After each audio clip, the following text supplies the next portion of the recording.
তোকে আজকে একটা ছড়া শেখাবো। কি ছড়া বাবা? এখানে এসে বস। আস্তে আস্তে মনে মনে পড়, তোর মা না যাতে শুনতে পায়।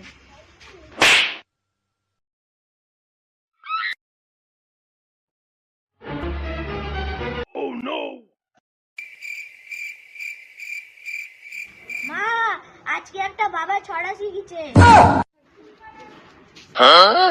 কি ছড়া? আতা গাছে তোতা পাখি, ডালিম গাছে মৌ, রাস্তায় ঘেগায় কুকুর, ঘরে ঘেগায় বউ।